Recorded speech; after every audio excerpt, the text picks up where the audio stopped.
Dear students, जैसा कि मैं आपको पहले भी बता चुका हूँ, class 8th, 9th and 10th के स्टूडेंट्स को आईसीटी के क्लास 8th की बुक पढ़नी होगी। तो आइए शुरू करते हैं चैप्टर नंबर 1 से, which is data representation and processing 05। इसमें आप स्प्रेडशीट के ऊपर काम करना सीखेंगे। स्प्रेडशीट पे काम करने से पहले मैं आपको कुछ इम्पोर्टेंट चीज़ों के बारे में बता देना चाहता हूँ। The most important thing is data. जैसा कि हम सभी जानते हैं, कंप्यूटर का ब्रेन विच इज़ सीपीयू के अंदर सारी चीज़ें डेटा के रूप में स्टोर होती हैं। इसीलिए डेटा को जानना और समझना बहुत ज़रूरी है। डेटा कंप्यूटर के लिए एक नंबर होता है। Data can be numbers to the computer, but इन नंबर्स का कोई भी मतलब निकल सकता है। जैसे कि numbers can be words, sounds और इमेजेस। तो इसको समझते हैं एक एग्जाम्पल की हेल्प से। कंप्यूटर से डायरेक्ट बातचीत करना पॉसिबल नहीं होता। इसके लिए input part and output parts की हेल्प लेनी पड़ती है। जैसे ही हमें कोई इंस्ट्रक्शन, कोई कमांड अगर कंप्यूटर को देनी होती है, तो हम इनपुट पार्ट्स के जरिए अपनी बात कंप्यूटर तक पहुंचाते हैं। जैसे ही हम कोई बात इनपुट पार्ट्स में डालते हैं, तो इनपुट पार्ट्स उस बात को डेटा में कन्वर्ट कर देते हैं और उस डेटा पे कंप्यूटर का दिमाग, सीपीयू काम करने के बाद उस डेटा को आउटपुट डिवाइसेस को सौंप देता है और आउटपुट डिवाइस उस डेटा को ट्रांसलेट करके हम ह्यूमन बीइंग्स को इस्तेमाल करने के लिए रेडी कर देते हैं। तो चलिए डेटा को समझने के बाद आगे बढ़ते हैं स्प्रेडशीट की तरफ।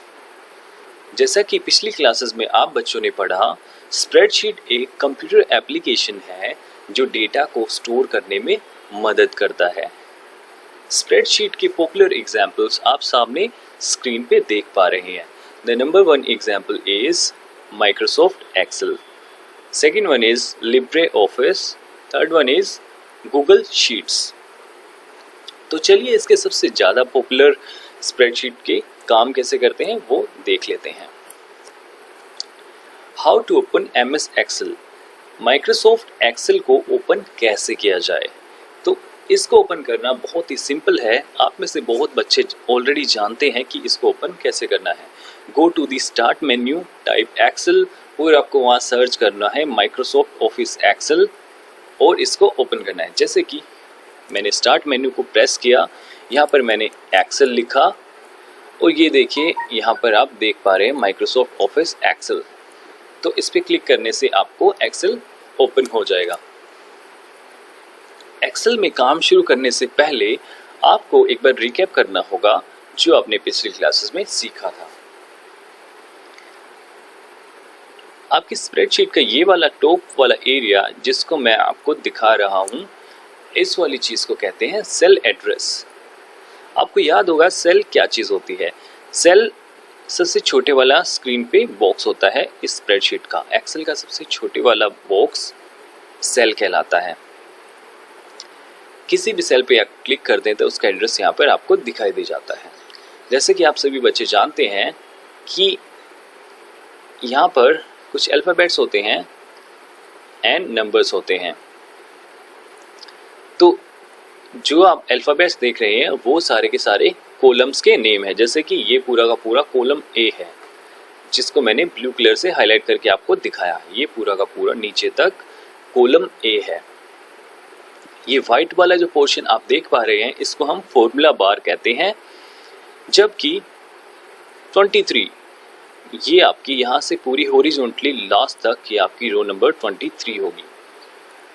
और ये पूरा का पूरा एरिया जहाँ पर आप बहुत सारे सेल्स देख रहे हैं इसको हम वर्कशीट कहते हैं। तो इतना काम आपको अपनी नोटबुक में नोट करना है और इसको अच्छे से समझ लेना है। Thank you.